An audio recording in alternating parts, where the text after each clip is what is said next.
Hello, everybody. Welcome into the NBA Front Office Show. It's September. It is training camp month. We're getting there. We're counting down the NBA season. It is coming up. We do have football season starting up this week as well for the NFL. Fun time in the sports world right now because the NBA is going to start picking up steam. Baseball is really starting to get going. And we've got the NFL coming back.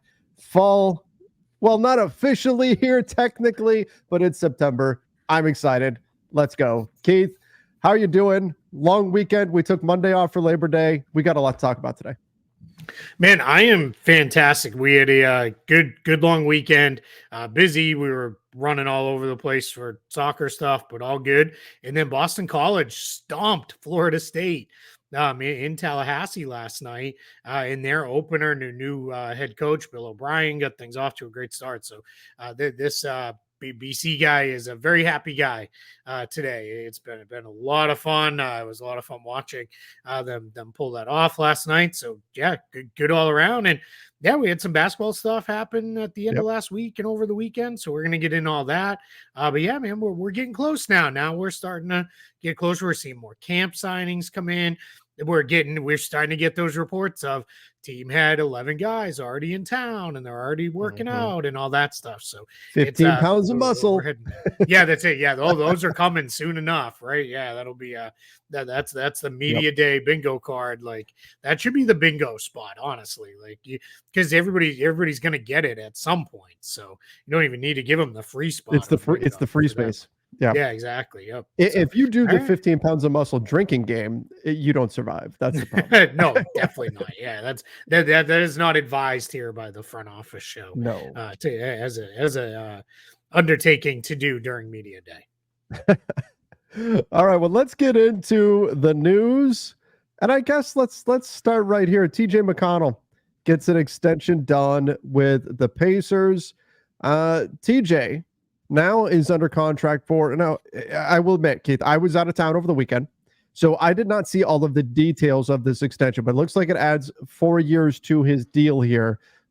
Probably the remainder of like his prime days with the Pacers. Maybe this will be the end of this could be the end of his playing days potentially here, since TJ McConnell's already 32 years old. But I am looking at this and seeing that there's some non-guaranteed money in that third year. What do you think about this deal and kind of how it's structured for the Pacers? Yeah, so what the Pacers did was they basically gave him $10.2 million for the next season, meaning 25-26. He had 1 year left. Then he got $11 million, then $5 million guaranteed in 27-28.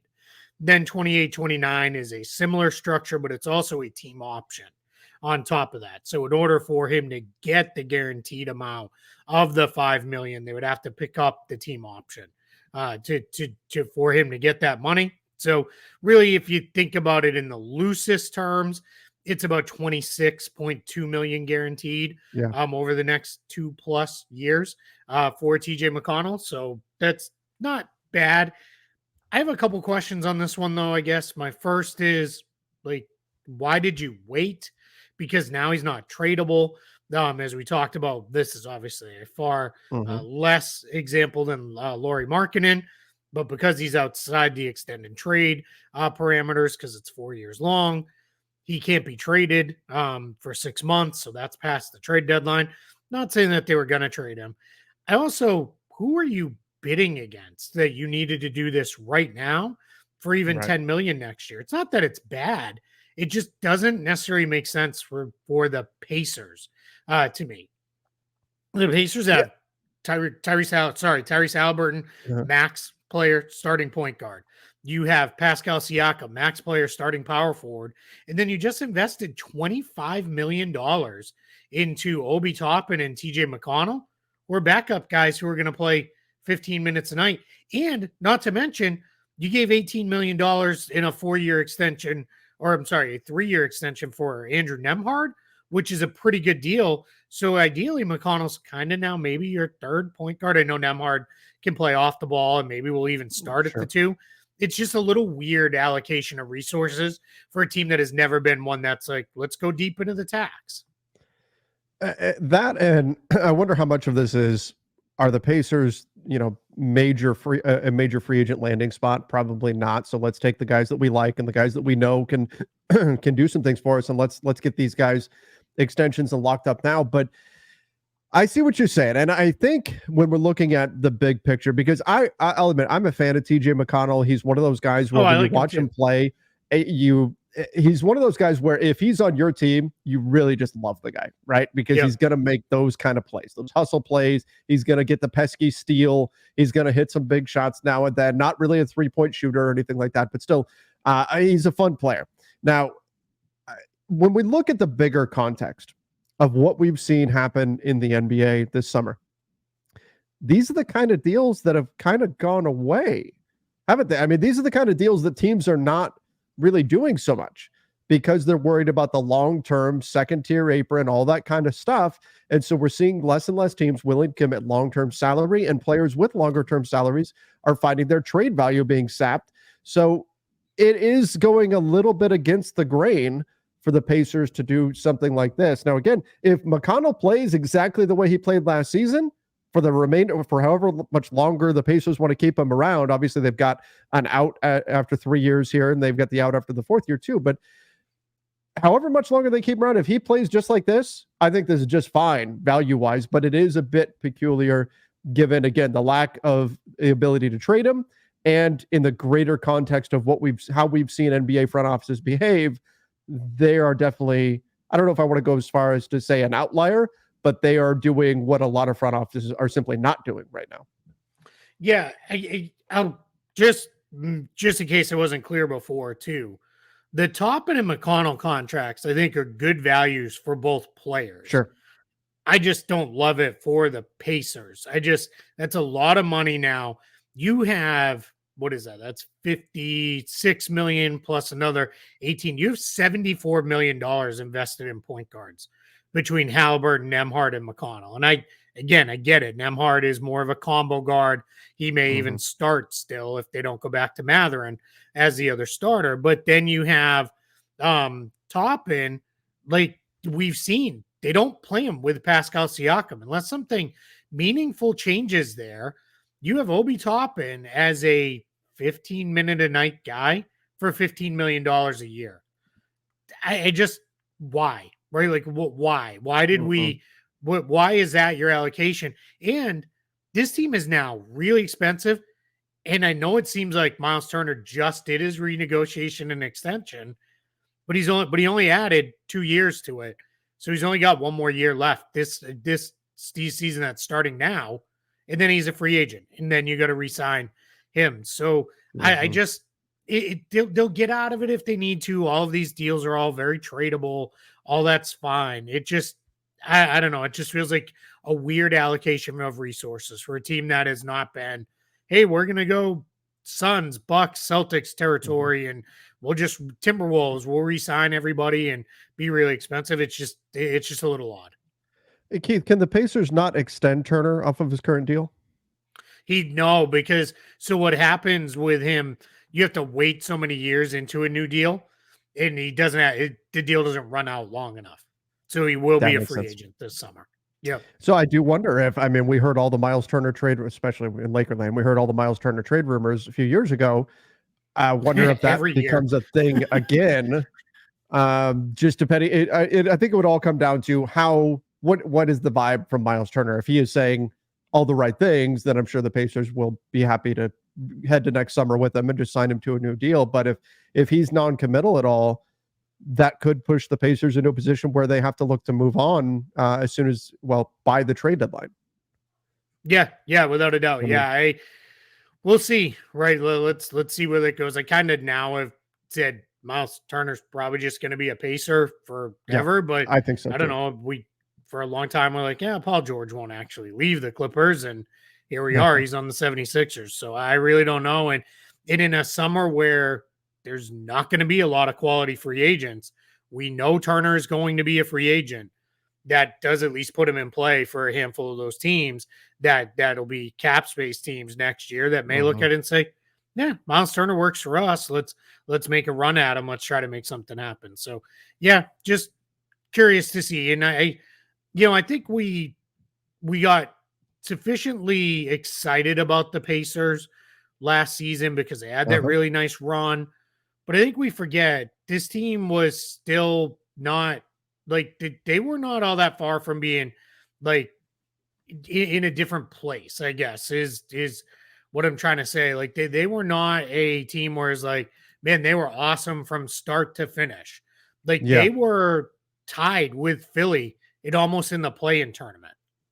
Like now again, like they were also only a couple games out of being a home court advantage team too. I fully understand all that. But like let's not get too overly crazy about the Pacers where I again I like the team. I like what they've done. I like what they've built. But I don't know. Something feels a little like we're going too deep into paying all of our own guys when I don't know that they've all proven that this is a group you needed to pay to keep together this way.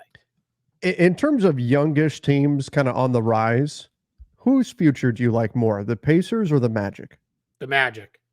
That's where I'm at too. And that's, I just think Banchero and Halliburton are both really equal as like young starish guys. Then I like the Magic's younger players better than the Pacers' younger players.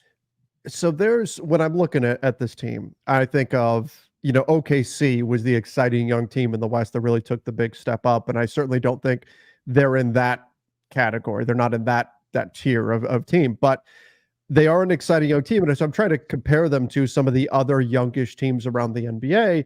But I think it's kind of driving home that idea that while they're good, they haven't really ascended to that height. They're more kind of that mid-tier team that if they make one big move, a big splash, something like that, maybe that propels them up. But I don't want to use the term treadmill team, but it feels like they're just kind of a middle of the road, middle of the pack team right now. And they're going all in for what is a middle of the pack team. Now, again, maybe they flip some of these contracts and they make a trade or something like that.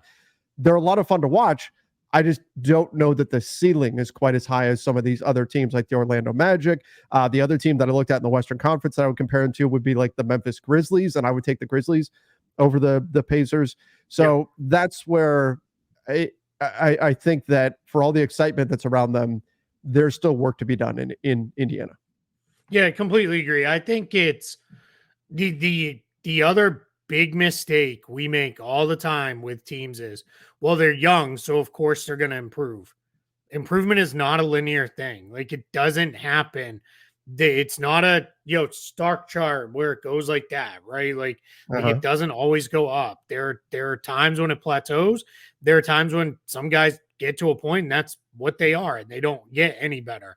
And not that there isn't room for improvement for the Pacers, because of course there is. And I get the whole idea of, hey, we're gonna have a full year of Siakam now, and hopefully we have our own better luck with some injuries. Mathurin did miss time. It just, I don't know. It's just a little bit of a weird thing to me to kind of look at and say, all right, well, we had a kind of okay season.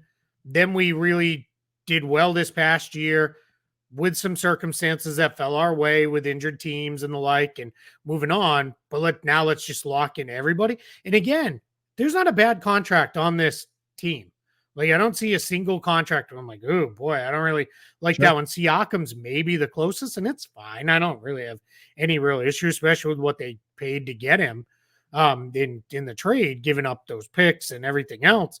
But I am a little like, all right, but you put it all together, and this one, kind of opposite where we always go, this feels a little bit like the whole is less than the sum of its parts, at least contractually, where it's like, all right, are we going to get there? But I hope I'm wrong. I hope these guys do make another run and look pretty good, but we'll see.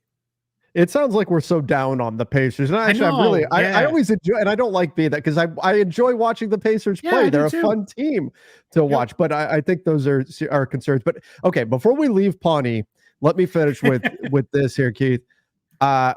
I asked you Pacers or Magic. We talked a little about the Grizzlies. I think this is the tough one. Pacers or Rockets? Pacers. Okay.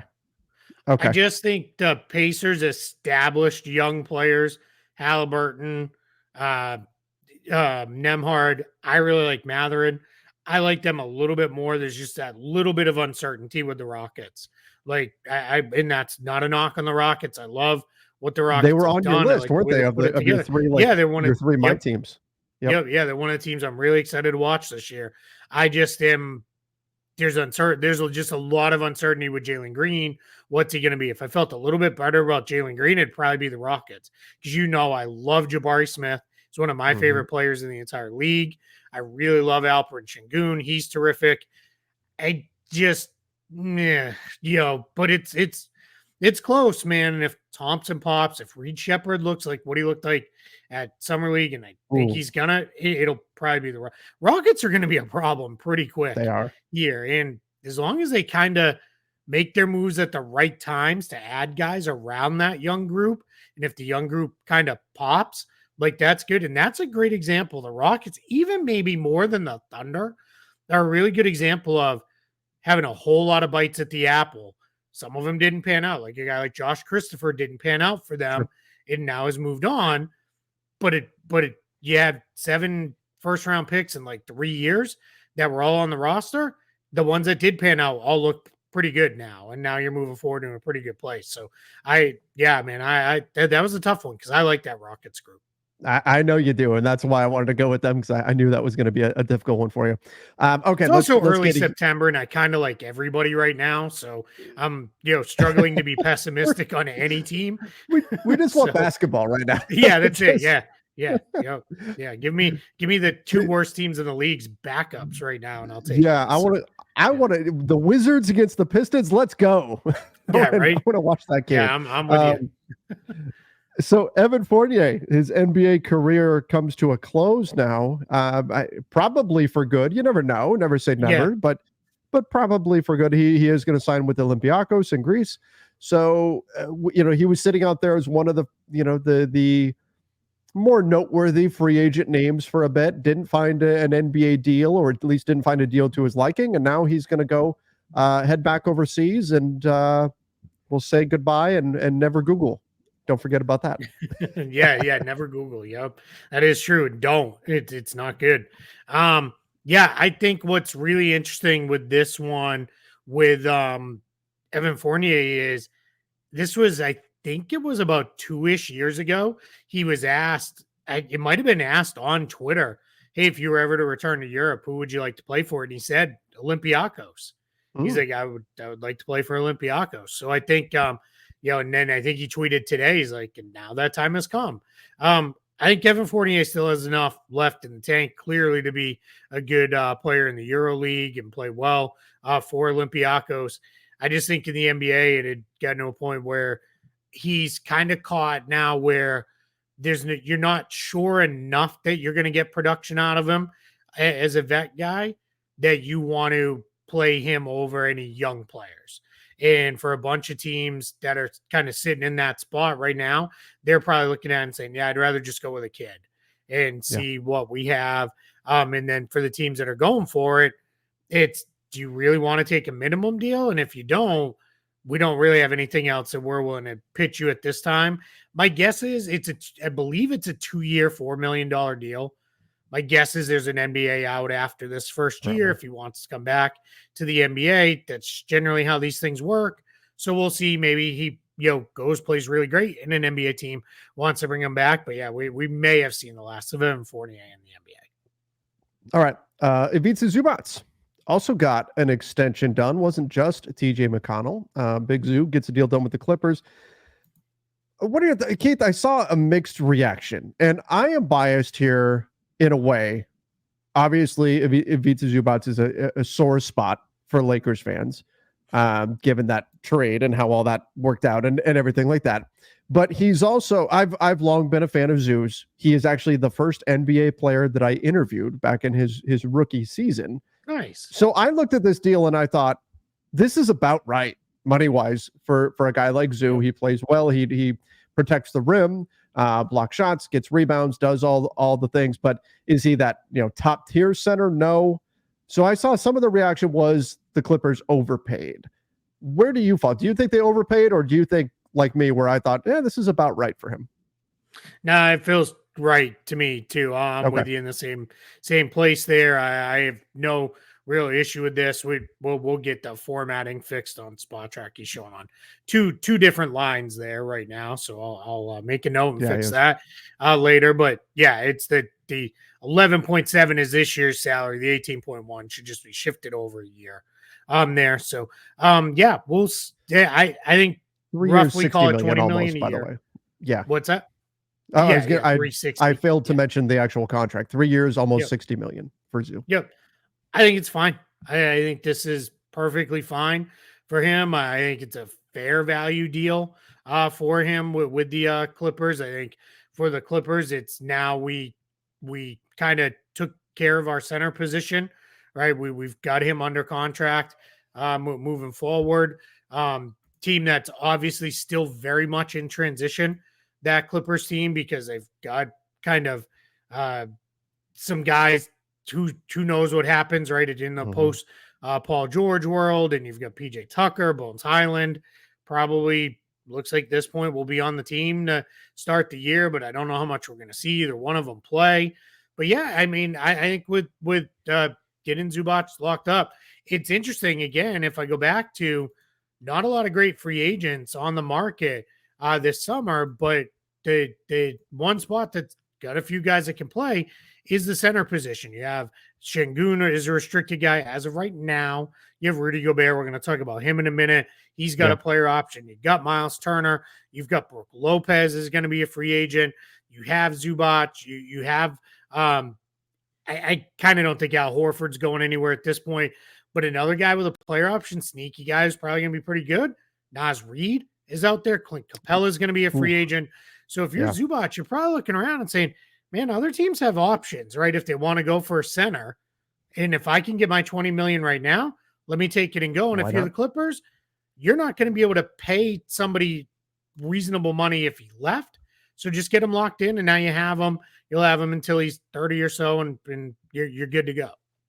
And his contract now aligns with that of Paul, or no, wait, with Kawhi, but it's actually a year longer, Was that a shot right? at the Clippers? Or just a Freudian slip? I think it was a bit of both. I think my subconscious takes shots at the Clippers. It's just a natural. It is just pure reflex at this point. It's not even something that I have to think through. I just kind of do it, and there it is. But so if I'm understanding this, then Keith, his deal actually goes for a total of 4 years, and it's 11.7 million this coming season. So it goes a year longer than Kawhi's. Okay. Yeah. It's just the formatting's off. Somehow he dropped into a separate line instead of adding that to the end. So, and we'll get that fixed here later this afternoon, probably very shortly. So, okay. Yep. Yeah. Well, yeah. But if you're the Clippers, I mean, now he's your deal that runs out the longest. And then you're really basically at this point, you're going to be resetting after the Kawhi deal anyway. So, in having Zubac for 21 million or 20 million pending the structure, we'll see. It may even be non-guaranteed or an option, because I don't think he's actually signed it yet. But when that actually gets signed, we may see that turn into, all right, he's just in a spot where he can kind of do whatever, right? And then we'll see how it kind of comes together for the Clippers, because I kind of don't expect Kawhi to be still going at the end of that next contract. It'll be like 36 or so in that range. I don't know. We'll see. All right, let's jump over to the Wolves, who reportedly want to keep Rudy Gobert for a long time. Now, you mentioned Gobert's contract situation. Let's take a peek at that here. Does have that player option for next summer. Also extension eligible. So where do you see this going? Rudy Gobert, 32 years old, actually got played off the floor a bunch in the Olympics, but part of that was because Wemby is manning the middle there for France. But 32-year-old Rudy Gobert, coming off of Defensive Player of the Year campaign this last season, the Wolves have hit another level. What do they do here with Gobert, given his age, the extension eligibility, the player option for next summer? How do you see them navigating this? Yeah, given he's 32 and where the Wolves cap sheet and tax bill is at going forward, and like I said, Naz Reid also with a player option, something's going to have to give. They're not both probably going to be on the team next year unless somebody's really giving a team friendly. My guess is what you'd like to do is, hey, we're going to extend you, but we're going to knock that salary down a little bit if we can. Like we're going to try to get you on a little bit of a lower number, try to move that forward slightly and try to just, make it more reasonable, as we move it out, but we'll see. Right now he's effectively on a max deal. I don't know that you can, how sustainable it is. Towns, Edwards, and Gobert all on max deals. That seems to be an awful lot, but we'll see. I mean, Tim Connolly obviously invested a ton to trade for Rudy Gobert. We can all talk about how Luka got him and beat him on that one shot, but the reality is Gobert did stay in front of him and made him take a really tough shot that he made because he's Luka. But I kind of look at it as Gobert had him right there in the West Finals. Like, not Gobert. I mean, Edwards, Towns, like other guys clearly are, the drivers of that, but like they didn't hit that level of success ever with this group without him. So he's still a really good productive player. If nothing else, he's a guy who's going to block shots, protect the rim, and rebound. So I might, probably want to get him re-signed. How much? That's the tough part. Especially, given the new CBA, the way everything is lined up. We've talked about how difficult it is to have 3 guys on max contracts now, that more teams are going to have to pursue more of like a 2-star build. And even then, you're going to have to bring up new talent. I know there's been a little bit more talk around that. In fact, I think it may have been from the Wolves about developing young talent and bringing that in because we're seeing what happens. We saw what happened with KCP. We saw what happened with, of course, Paul George and players like that, even Klay Thompson. As teams start to get expensive, they start to have to make some difficult decisions. So this Wolves team, ultimately, they're going to have some tough decisions to make, and that could include Rudy Gobert. So it'll be interesting to see what's the deadline for them to get an extension done with him off of this deal. Is it really the end of October, or is it an end of the season type thing, or all the way to June type thing? Yeah, so because his next year is a player option, they can do it 2 different ways. If they want to have him opt in to that next year at 25, 26, and then extend off of that, then it would be before the start of the season. You would have to get that done. If he wants to extend after opting out, that's one that can go all the way out till June 30th. So they've got a little bit of flexibility in the way they can handle that, just because of the way that's kind of structured with that player option. It's very similar to what the Celtics had with Drew Holiday. He had that player option. Then Holiday ended up opting out and adding 4 New Years onto his contract. So that's kind of where that's at with him. And then Naz Reid, kind of to go back to your question about gosh, now I don't even remember who it was. Oh, Miles Turner. Naz Reid not extension eligible because the contract, the extension that he signed wasn't long enough. So Naz Reid's another guy who I can't imagine a world where he picks up a $15 million player option, because I think he's far outplayed that number at the very least, even if it's, forcing the Wolves to pay him a little bit more. But then again, I mean, when you got people tattooing his name on their body and it's just, the 2-word phrase in Minnesota of Naz Reid, like, why not? Right. I mean, maybe he has found his home. We've seen, Malik Monk, right, stunned all of us by taking way less money than we thought he'd get in free agency to stay with the Kings, because he talked about how he found a home there in Sacramento. Bobby Portis in Milwaukee had done this in the past. So maybe Naz Reid is just like, hey, this is where I'm meant to be, and 15 million's good enough for me, and we'll figure it out in the summer 2026. I don't know, but a lot of stuff to come in the Wolves. I'm glad you mentioned Connolly's comments on Rob Dillingham and Terrence Shannon Jr. Just their 2 first-round picks. They obviously traded in to the lottery to get Dillingham. Those 2 guys are guys that they're going to be relying on, because Dillingham's the eventual replacement for Mike Conley, and then Shannon's a guy who can give them some wing depth, a little bit of shooting and scoring on the wing too, which they don't necessarily have outside of Anthony Edwards. McDaniels is really good. I really like him a lot, but he's more of a stationary shooter type, defender type. And then Nickeil Alexander-Walker is much more of a defensive guard than he is a scoring guard. So Shannon, I think, is going to get a chance to play also this year. And he's a guy, if he didn't have some of the legal stuff, which he was ultimately completely cleared of all of it, he would have gotten drafted higher in the first round, maybe late lottery, Sure. probably not, but definitely higher in the first round than 27th. Well, I think the Wolves are going to be regardless, this coming season, the Wolves are going to be very, very good.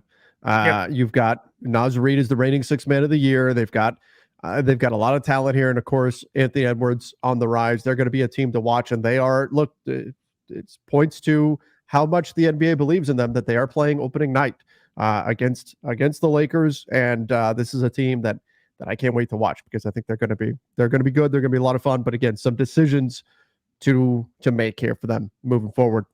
And important to note, they played really well, even though Karl-Anthony Towns missed a good chunk of time last season. Ultimately, only ended up being 20 games, but like that was 20 games they didn't have him. Now, given injury history, I think I would say he's a 65, 70 game a year guy at this point, but we'll see with that. All right, let's take our talents to South Beach. Let's talk about Jimmy Butler. So, Keith, this summer, there was a lot of negotiating through the media in terms of Miami. Like, there was a lot of talk about, well, maybe Jimmy Butler wants a trade to the 76ers. Maybe he wants a trade somewhere else if he doesn't get that full contract extension. Pat Riley had some unflattering things to say over the summer about Jimmy Butler as well. You look at his contract, he has a player option that'll pay him $52 million next year. Season after this coming one. I know we're kind of in that weird in-between phase, but the 25-26 season, he's got a $52.4 million player option. So he could hit free agency next summer.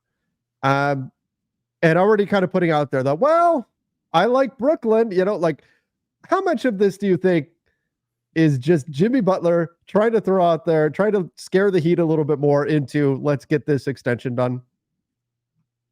Yeah, I think it's probably quite a bit of that, to be honest, because it doesn't really make sense for the Nets.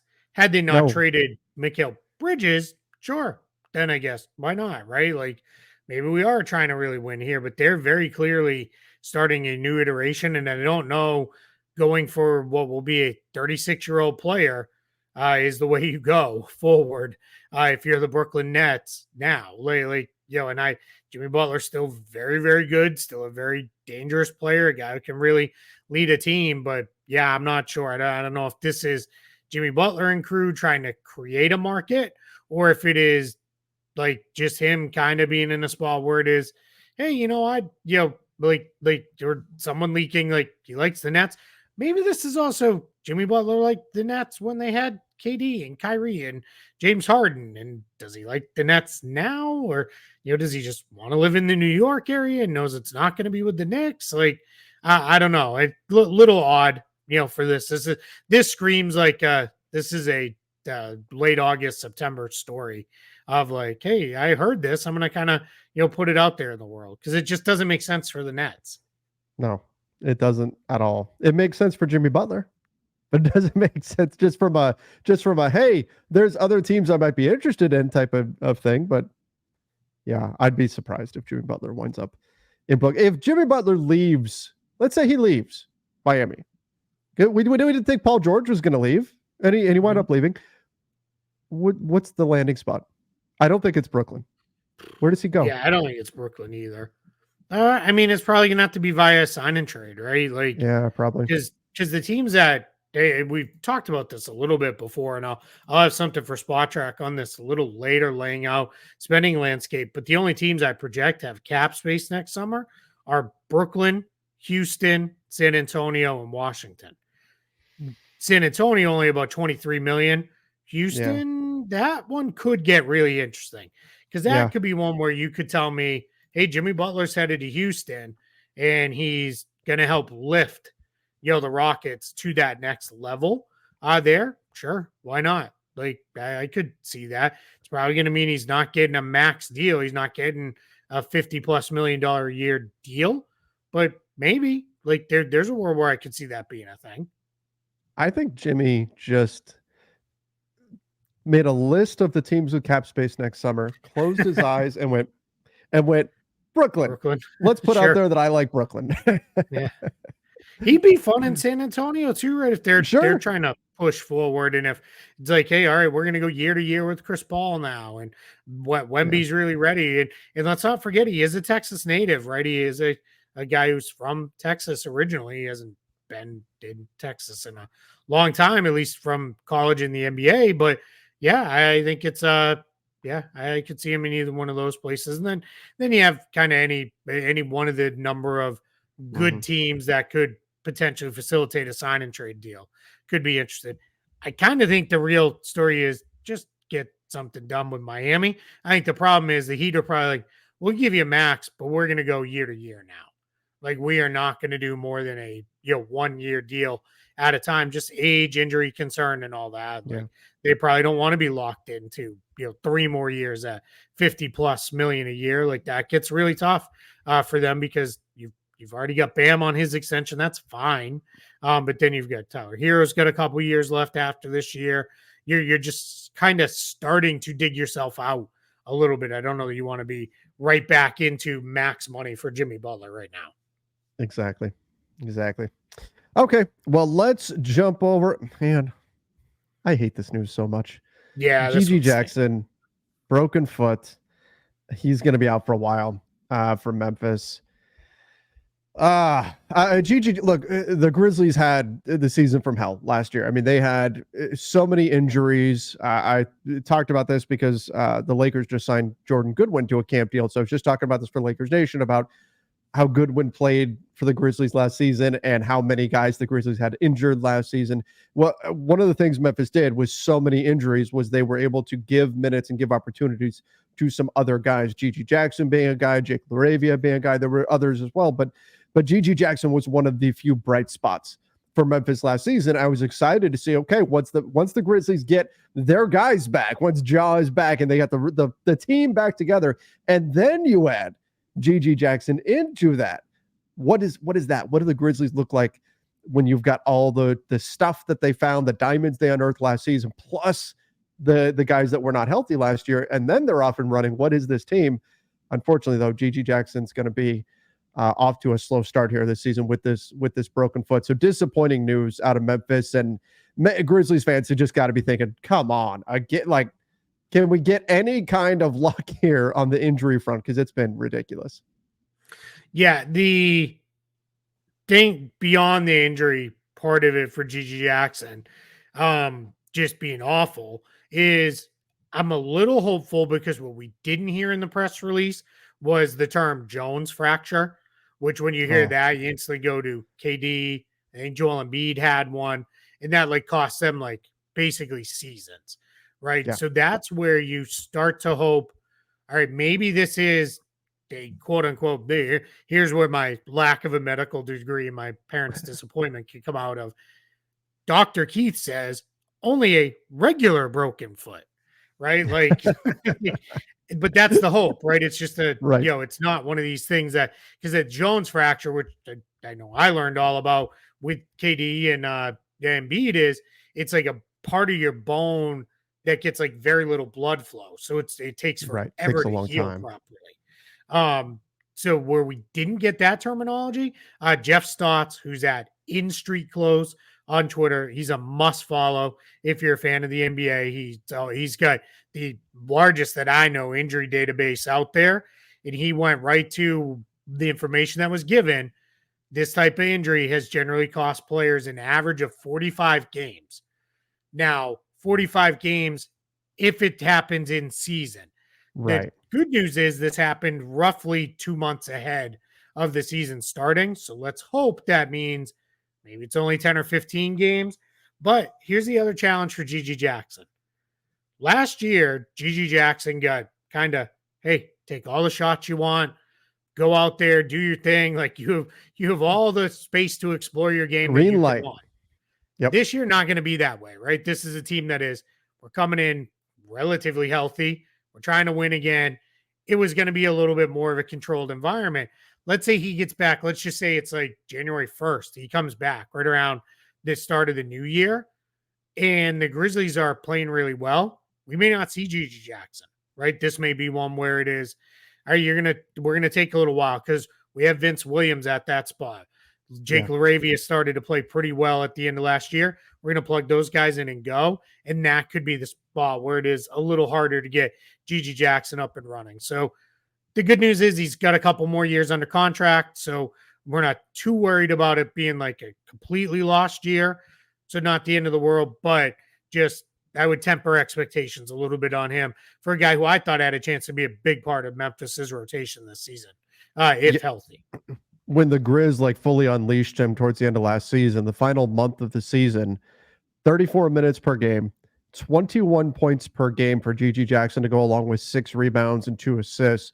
He was lighting it up for them, score the ball, not super efficient, 33% from 3, 43% from the field. So it's not like he was, a highly efficient player, but they didn't have other guys to take shots. So you would expect that efficiency to go up a bit. But the point is, not everybody, even with an increase in volume, is going to put up 21 points per game in the NBA. And so that's what he's got the capability of doing.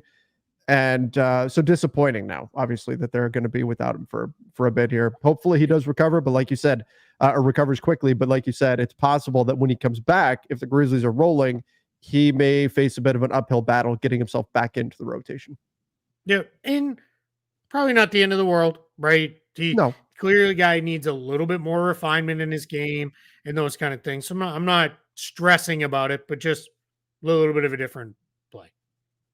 Okay. Let's talk about Ricky Rubio's warm-up routine. So he does what's known as a delayed stretch. I would imagine that's really good for the hamstrings, and Keith is going to demo that for us. If you could kind of walk us through this exercise. This is not that. This is a Cavaliers did a cap related thing. If everybody remembers, right, when Rubio decided he wasn't going to play anymore, the Cavs eventually waived him. They had a bunch of money on his deal last year, and then there was some guaranteed money for this year that the Cavs ate. Under the new CBA, if you have dead money into a next season, because that's what happened here, you can do what we're all calling it a delayed stretch of that money. So roughly 1.2 million, but really 1.3 million for Rubio was going to be on the Cavs books this year. Cavs are super tight to the tax. They only have 12 guys under contract right now. Isaac Okoro's situation is still undefined. Mm-hmm. So what the Cavs did was they took that 1.3 million and they stretched it into 3 years of $425K a piece, roughly, with that. So now you did the delay stretch on that.